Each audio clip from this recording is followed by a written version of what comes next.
Good evening, friends, and welcome to Sleepy Time Tales, a podcast aimed at helping you to get a good night's sleep. Do you find your mind troubled with the stresses of modern life, especially when the lights are out and you're trying to get a restful night? Does your spinning mind keep you awake? Follow my voice down the path towards a good night's rest. Listen to me tell a story that will keep your mind from wandering to your daytime problems, the ones you can't solve right now and will be easier to solve while rested. Listen to my voice and allow yourself to drift, following the twists and turns of the story, but slowly letting go and drifting into sleep. Let my voice wash over you at a comfortable volume and allow yourself to be distracted from the stresses and worries that play on your mind. Whether you need help falling asleep or going back to sleep in the middle of the night, you can trust me to keep you company and help you to wake up tomorrow in a rested state. You may need to try out Sleepy Time Tales for a few nights to get used to the slightly strange idea, but I believe it will be well worth your while. I'm here to work with you, to create a safe space, a cocoon in which you can curl up and allow nature to take its course. So settle down, relax, and allow yourself to get lost in my telling of tonight's story. Before we get to tonight's reading, I'd like to ask for a minute or so of your time. Sleepy Time Tales is purely a listener-supported podcast. I can only keep it going, I can only pay for the services and tools that I use, and justify the time that I spend on it, thanks to the generosity of listeners like you. So if you're finding it useful, if Sleepy Time Tales helps you to get a restful night, and you would like to help me keep it going out to thousands of insomniacs just like you, please consider supporting it on the Patreon at patreon.com/sleepytimetales. This is monthly support that not only helps me keep the lights on, but can also get you fun bonuses based on your contribution level. So go along there, take a look, and sign up if you're willing and interested. If monthly seems like a big ask, and I understand that completely, you can make once-off tips through the tip jar on the website. And if you would like to help Sleepy Time Tales out without having to do it financially, you can just spread the word. Whether in person or on social media, if you know somebody who you think will benefit from listening to Sleepy Time Tales, just let them know. And that's enough of that. Let's get to Pride and Prejudice. We return once again to Pride and Prejudice by Jane Austen. And it's been a while, so I barely remember where we were. I seem to recall we were at a ball. The rest of the evening brought her little amusement. She was teased by Mr. Collins, who continued most perseveringly by her side, and though he could not prevail on her to dance with him again, put it out of her power to dance with others. In vain did she entreat him to stand up with somebody else and offer to introduce him to any young lady in the room. He assured her that as to dancing he was perfectly indifferent to it, that his chief object was by delicate attentions to recommend himself to her, and that he should therefore make a point of remaining close by her the whole evening. There was no arguing upon such a project. She owed her greatest relief to her friend Miss Lucas, who often joined them, and good-naturedly engaged Mr. Collins's conversation to herself. She was at least free from the offence of Mr. Darcy's further notice, though often standing within a short very distance of her, quite disengaged, he never came near enough to speak. She felt it to be the probable consequence of her allusions to Mr. Wickham, and rejoiced in it.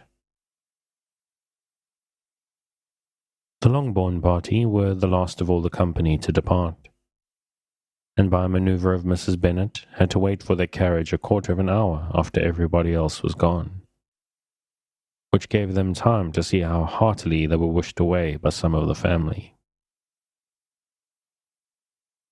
Mrs. Hurst and her sister scarcely opened their mouths, except to complain of fatigue, and were evidently impatient to have the house to themselves.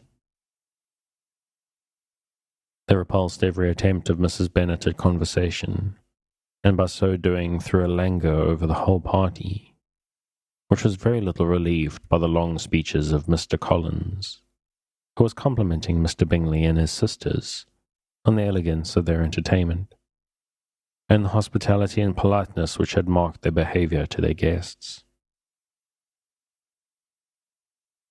Darcy said nothing at all.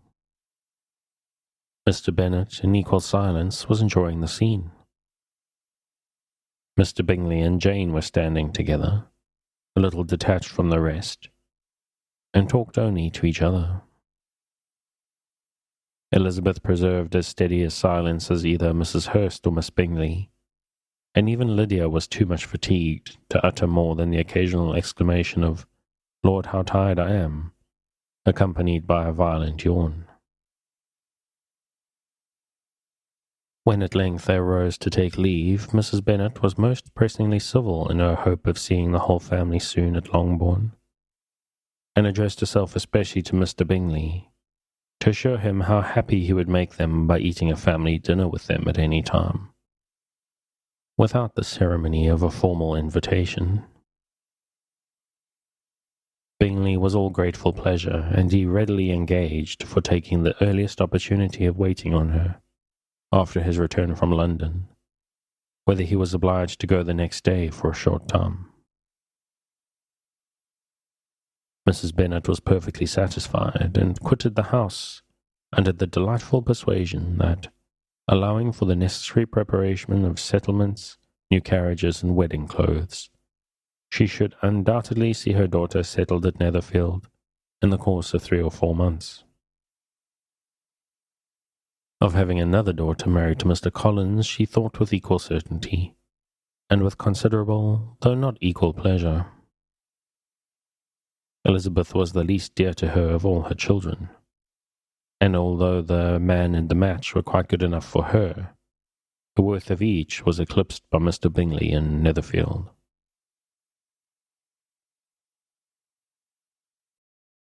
Chapter 19. The next day opened a new scene at Longbourn. Mr. Collins made his declaration in form, having resolved to do it without loss of time, as his leave of absence extended only to the following Saturday, and having no feelings of diffidence to make it distressing to himself, even at the moment. He set about it in a very orderly manner, with all the observances which he supposed a regular part of the business. On finding Mrs. Bennet, Elizabeth, and one of the younger girls together soon after breakfast, he addressed the mother in these words: "May I hope, madam, for your interest with your fair daughter Elizabeth, when I solicit for the honour of a private audience with her in the course of this morning?" Before Elizabeth had time for anything but a blush of surprise, Mrs. Bennet answered instantly, "Oh dear, yes, certainly. I'm sure Lizzie will be very happy. I'm sure she can have no objection. Come on, Lizzie, I want you upstairs." And gathering her work together, she was hastening away when Elizabeth called out, "Dear madam, do not go. I beg you will not go. Mr. Collins must excuse me. He can have nothing to say to me that anybody need not hear. I'm going away myself." "No, no, nonsense, Lizzie. I desire you to stay where you are." And upon Elizabeth seeming really, with vexed and embarrassed looks, about to escape, she added, "Lizzie, I insist upon your staying and hearing Mr. Collins." Elizabeth would not oppose such an injunction, and a moment's consideration making her also sensible that it would be wisest to get it over as soon and as quietly as possible, she sat down again and tried to conceal, by incessant employment, the feelings which were divided between distress and diversion. Mrs. Bennet and Kitty walked off, and as soon as they were gone, Mr. Collins began: "Believe me, my dear Elizabeth, that your modesty, so far from doing you any disservice, rather adds to your other perfections. You would have been less amiable in my eyes had there not been this little unwillingness. But allow me to assure you that I have your respected mother's permission for this address. You can hardly doubt the purport of my discourse, however your natural delicacy may lead you to dissemble. My attentions have been too marked to be mistaken. Almost as soon as I entered the house, I singled you out as the companion of my future life. But before I am run away with by my feelings on this subject, perhaps it would be advisable for me to state my reasons for marrying, and moreover for coming into Hertfordshire, with the design of selecting a wife, as I certainly did. The idea of Mr. Collins, with all his solemn composure, being run away with by his feelings, made Elizabeth so near laughing that she could not use the short pause he allowed in any attempt to stop him further, and he continued, My reasons for marrying are, first, that I think it a right thing for every clergyman in easy circumstances, like myself, to set the example of matrimony in his parish. Secondly, that I am convinced that it will add very greatly to my happiness. And thirdly, which perhaps I ought to have mentioned earlier, that it is the particular advice and recommendation of the very noble lady, whom I have the honour of calling patroness. Twice has she condescended to give me her opinion, unasked too, on this subject, and it was but the very Saturday night before I left Hunsford, between our pools at quadrille, while Mrs. Jenkinson was arranging Miss de Bourgh's footstool, that she said, Mr. Collins, you must marry. A clergyman like you must marry. Choose properly. Choose a gentlewoman for my sake, and for your own. Let her be an active, useful sort of person, not brought up high, but able to make a small income go a good way. This is my advice. Find such a woman as soon as you can. Bring her to Hunsford, and I will visit her.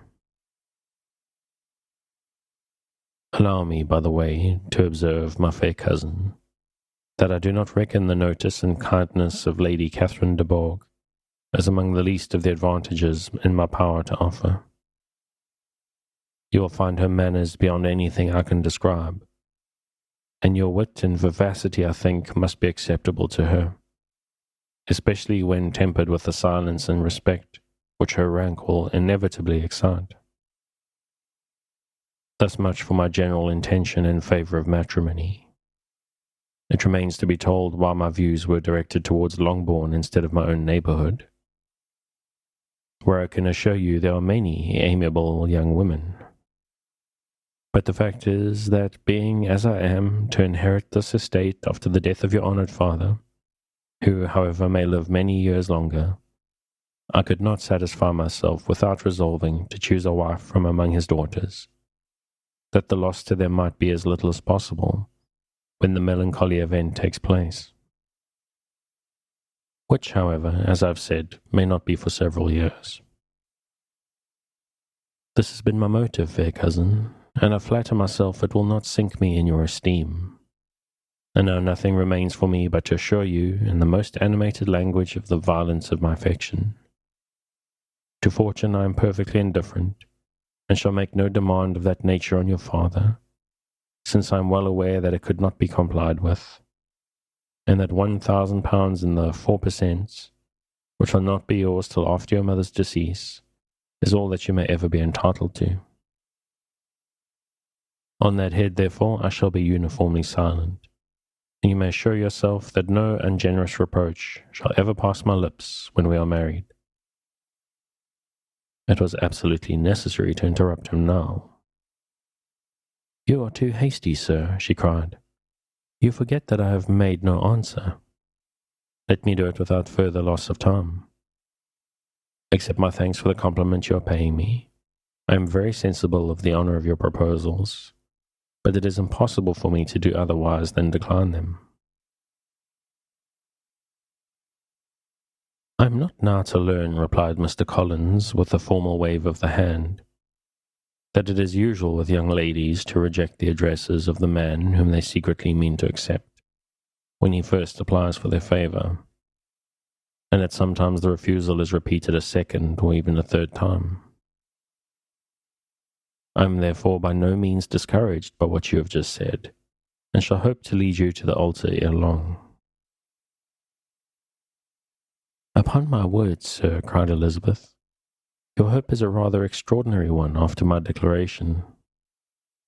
I do assure you that I am not one of those young ladies, if such young ladies there are, who are so daring as to risk their happiness on the chance of being asked a second time. I am perfectly serious in my refusal. You could not make me happy, and I am convinced that I am the last woman in the world who could make you so. Nay, were your friend Lady Catherine to know me, I am persuaded she would find me in every respect ill qualified for the situation. Were it certain that Lady Catherine would think so, said Mr. Collins very gravely, but I cannot imagine that her ladyship would at all disapprove of you. And you may be certain, when I have the honour of seeing her again, I shall speak in the very highest terms of your modesty, economy, and other amiable qualifications. Indeed, Mr. Collins, all praise of me will be unnecessary. You must give me leave to judge for myself, and pay me the compliment of believing what I say. I wish you very happy and very rich, and by refusing your hand, do all in my power to prevent your being otherwise. In making me the offer, you must have satisfied the delicacy of your feelings with regard to my family, and may take possession of Longbourn estate whenever it falls, without any self-reproach. This matter may be considered, therefore, as finally settled. And rising as she thus spoke, she would have quitted the room, had Mr. Collins not thus addressed her. When I do myself the honour of speaking to you next on this subject, I shall hope to receive a more favourable answer than you have now given me. Though I am far from accusing you of cruelty at present, because I know it is to be the established custom of your sex to reject a man on the first application. And perhaps you even now said as much to encourage my suit as would be consistent with the true delicacy of the female character. Really, Mr. Collins, cried Elizabeth with some warmth, you puzzle me exceedingly. If what I have hitherto said can appear to you in the form of encouragement, I know not how to express my refusal in such a way as to convince you of its being one. You must give me leave to flatter myself, dear cousin, that your refusal of my addresses is merely words, of course. My reasons for believing it are briefly these. It does not appear to me that my hand is unworthy of your acceptance, or that the establishment I can offer would be any other than highly desirable. My situation in life, my connections with the family of de Bourgh, and my relationship to your own are circumstances highly in my favour, and you should take it into further consideration that in spite of your manifold attractions, it is by no means certain that another offer of marriage may ever be made to you. Your portion is unhappily so small that it will, in all likelihood, undo the effects of your loveliness and amiable qualifications, and I must therefore conclude that you are not serious in your rejection of me. I shall choose to attribute it to your wish of increasing my love by suspense, according to the usual practice of elegant females. I do assure you, sir, that I have no pretensions whatever to that kind of elegance which consists in tormenting a respectable man. I would rather be paid the compliment of being believed sincere. I thank you again and again for this honour you have done me in your proposals, but to accept them is absolutely impossible. My feelings in every respect forbid it. Can I speak plainer? Do not consider me now as an elegant female intending to plague you, but as a rational creature speaking the truth from her heart. You are uniformly charming, cried he, with an air of awkward gallantry. and I am persuaded that when sanctioned by the express authority of both your excellent parents, my proposals will not fail of being acceptable. To such a perseverance and wilful self-deception, Elizabeth would make no reply, and immediately and in silence withdrew, determined, if he persisted in considering her repeated refusals as flattering encouragement, to apply to her father, whose negative might be uttered in such a manner as to be decisive, and whose behaviour at least could not be mistaken for the affectation and coquetry of an elegant female. Chapter 20. Mr. Collins was not left long to the silent contemplation of his successful love, for Mrs. Bennet, having dawdled about in the vestibule to watch for the end of the conference, no sooner saw Elizabeth open the door and with a quick step pass her towards the staircase, than she entered the breakfast-room, and congratulated both him and herself in warm terms on the happy prospect of their nearer connection. Mr. Collins received and returned these felicitations with equal pleasure, and then proceeded to relate the particulars of this interview, with the results of which he trusted he had every reason to be satisfied, since the refusal which his cousin had steadfastly given him would naturally flow from her bashful modesty and the genuine delicacy of her character. This information, however, startled Mrs. Bennet. She would have been glad to be equally satisfied that her daughter had meant to encourage him by protesting against his proposals, but she dared not believe it, and could not help saying so. But depend on it, Mr. Collins, she added, that Lizzie shall be brought to reason. I will speak to her about it directly. She is a very headstrong, foolish girl, and does not know her own interest, but I will make her know it. Pardon me for interrupting you, madam, cried Mr. Collins, but if she is really headstrong and foolish, I know not whether she would altogether be a very desirable wife to a man in my situation, who naturally looks for happiness in the marriage state. If, therefore, she actually persists in rejecting my suit, perhaps it were better not to force her into accepting me, because if liable to such defects of temper, she could not contribute much to my felicity. Sir, you quite misunderstand me, said Mrs. Bennet, alarmed. Lizzie is only headstrong in such matters as these. In everything else she is a good-natured girl, as ever lived.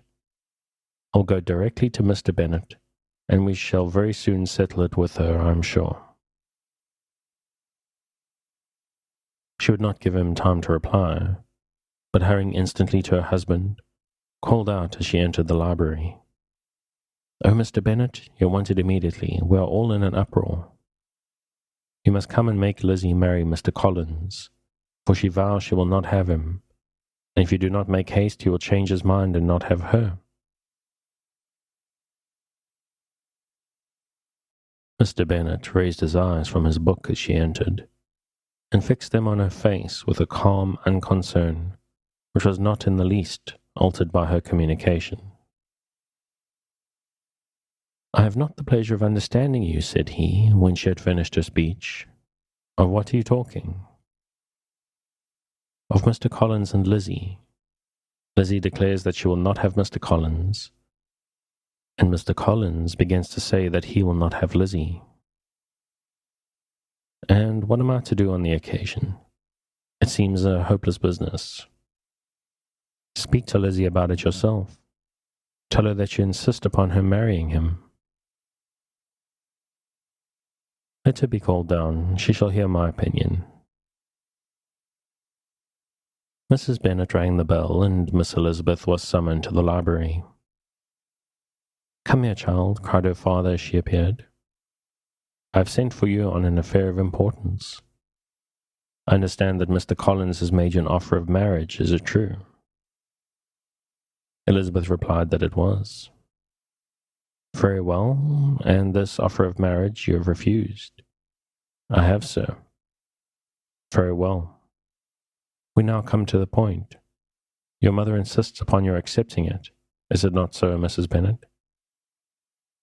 Yes, or I will never see her again. An unhappy alternative is before you, Elizabeth. From this day you must be a stranger to one of your parents. Your mother will never see you again if you do not marry Mr. Collins, and I will never see you again if you do.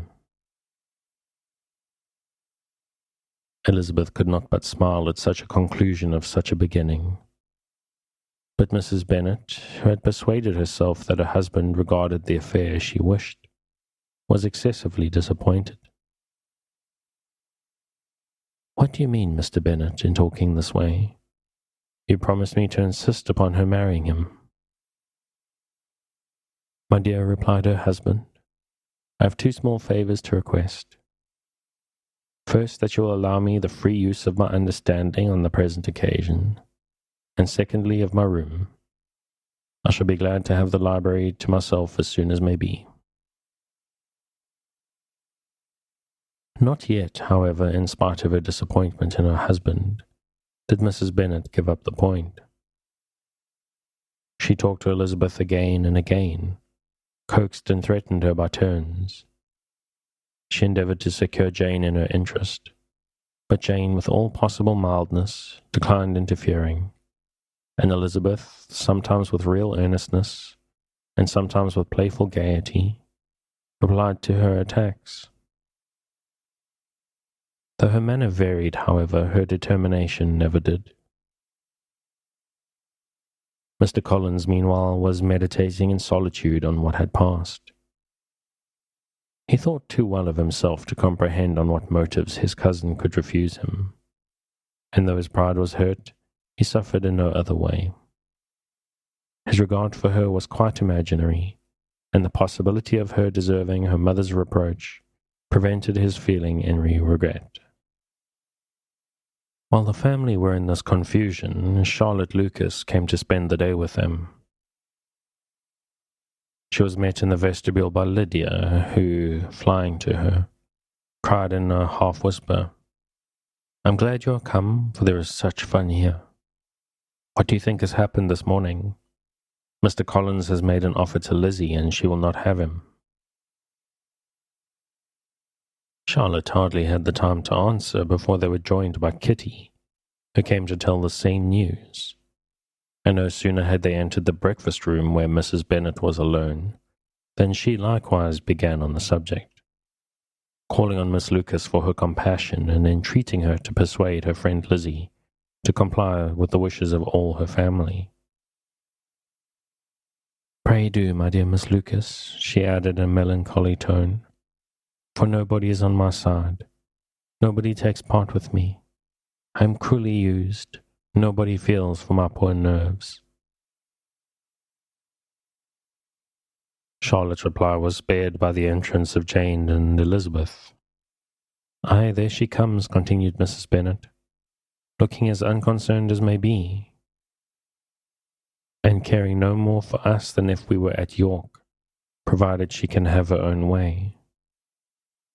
But I tell you, Miss Lizzie, if you take it into your head to go on refusing every offer of marriage in this way, you'll never get a husband at all, and I'm sure I do not know who is to maintain you when your father is dead. I shall not be able to keep you, and so I warn you, I have done with you from this very day. I told you in the library. You know that I should never speak to you again, and you will find me as good as my word. I have no pleasure in talking to undutiful children. Not that I have much pleasure, indeed, in talking to anybody. People who suffer as I do from nervous complaints can have no great inclination for talking. Nobody can tell what I suffer, but it is always so.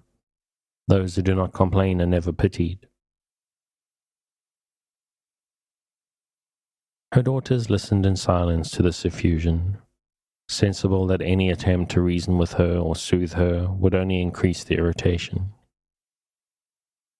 She talked on, therefore, without interruption from any of them, till they were joined by Mr. Collins, who entered the room with an air more stately than usual, and on perceiving whom, she said to the girls, Now I do insist upon it, that you, all of you, hold your tongues, and let me and Mr. Collins have a little conversation together."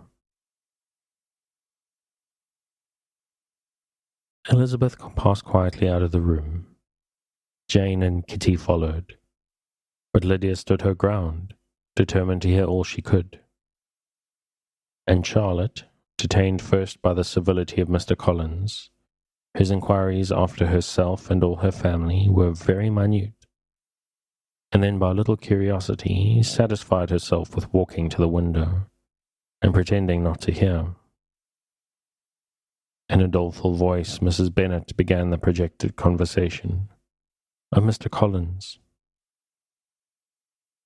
"My dear madam," replied he, "let us be forever silent on this point. Far be it from me," he presently continued, in a voice that marked his displeasure, "to resent the behaviour of your daughter.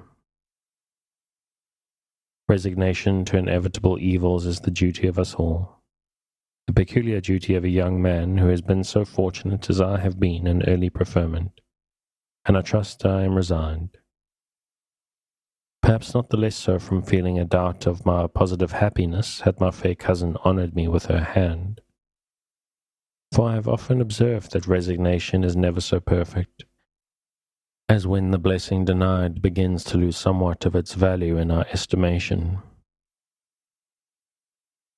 You will not, I hope, consider me as showing any disrespect to your family, my dear madam, by thus withdrawing my pretensions to your daughter's favour, without having paid yourself and Mr. Bennet the compliment of requesting you to impose your authority in my behalf. Your conduct may, I fear, be objectionable in having accepted my dismission from your daughter's lips instead of your own. But we are all liable to error. I have certainly meant well through the whole affair. My object has been to secure an amiable companion for myself, with due consideration for the advantage of all your family, and if my manner has been at all reprehensible, I here beg leave to apologize. Chapter 21. The discussion of Mr. Collins's offer was now nearly at an end, and Elizabeth had only to suffer from the uncomfortable feelings necessarily attending it, and occasionally from some peevish allusions of her mother. As for the gentleman himself, his feelings were chiefly expressed, not by embarrassment or dejection, or by trying to avoid her, but by stiffness of manner and resentful silence. He scarcely ever spoke to her, and the assiduous attentions which he had been so sensible of himself were transferred for the rest of the day to Miss Lucas, whose civility in listening to him was a seasonable relief to them all, and especially to her friend. The morrow produced no abatement of Mrs. Bennet's ill humour or ill health. Mr. Collins was also in the same state of angry pride. Elizabeth had hoped that his resentment might shorten his visit, but his plan did not appear in the least affected by it. He was always to have gone on Saturday, and to Saturday he meant to stay. After breakfast the girls walked to Meryton to inquire if Mr. Wickham were returned, and to lament over his absence from the Netherfield ball. He joined them on their entering the town, and attended them to their aunt's, where his regret and vexation, and the concern of everybody, was well talked over. To Elizabeth, however, he voluntarily acknowledged that the necessity of his absence had been self-imposed. "I found," said he, as the time drew near, "that I'd better not meet Mr. Darcy. That to be in the same room, the same party with him for so many hours together, might be more than I could bear, and that scenes might arise unpleasant to more than myself." She highly approved his forbearance, and they had leisure for a full discussion of it, and for all the commendation which they civilly bestowed on each other, as Wickham and another officer walked back with them to Longbourn. And during the walk he particularly attended to her, His accompanying them was a double advantage. She felt all the compliment it offered to herself, and it was most acceptable as an occasion of introducing him to her father and mother. Soon after their return, a letter was delivered to Miss Bennet. It came from Netherfield. The envelope contained a sheet of elegant, little hot-pressed paper, well covered with a lady's fair, flowing hand, and Elizabeth saw her sister's countenance change as she read it, and saw her dwelling intently on some particular passages. Jane recollected herself soon, and, putting the letter away, tried to join with her usual cheerfulness in the general conversation. But Elizabeth felt an anxiety on the subject, which drew off her attention, even from Wickham, and no sooner had he and his companion taken leave, than a glance from Jane invited her to follow her upstairs. When they had gained their own room, Jane, taking out the letter, said, "This is from Caroline Bingley. What it contains has surprised me a good deal. The whole party have left Netherfield by this time and are on their way to town, and without any intention of coming back again. You shall hear what she says." She then read the first sentence aloud, which comprised the information of their having just resolved to follow their brother to town directly, and of their meaning to dine in Grosvenor Street, where Mr. Hurst had a house. The next was in these words: "I do not pretend to regret anything I shall leave in Hertfordshire, except your society, my dearest friend, but we will hope at some future period to enjoy many returns of that delightful intercourse we have known, and in the meanwhile may lessen the pain of separation by a very frequent and most unreserved correspondence. I depend on you for that." To these half-flown expressions Elizabeth listened with all the insensibility of distrust, and though the suddenness of their removal surprised her, she saw nothing in it really to lament. It was not to be supposed that their absence from Netherfield would prevent Mr. Bingley's being there, and as to the loss of their society, she was persuaded that Jane must cease to regard it in the enjoyment of his. "It is unlucky," said she, after a short pause, "that you should not be able to see your friends before they leave the country. But may we not hope that the period of future happiness to which Miss Bingley looks forward may arrive earlier than she is aware, and that the delightful intercourse you have known as friends will be renewed with yet greater satisfaction as sisters. Mr. Bingley will not be detained in London by then." And I think I'm going to leave it there for tonight. As always, if you'd like to pick up where I've left off, you can find the original on Project Gutenberg at the link in the show notes. Thanks again for joining me on this episode of Sleepytime Tales, the podcast designed around a bedtime story to help you to get a restful night. New episodes will be released every Sunday night to give you something fresh to help you rest in a new week. But make sure to follow or subscribe in whatever service you use so that you get your new episodes whenever they come out.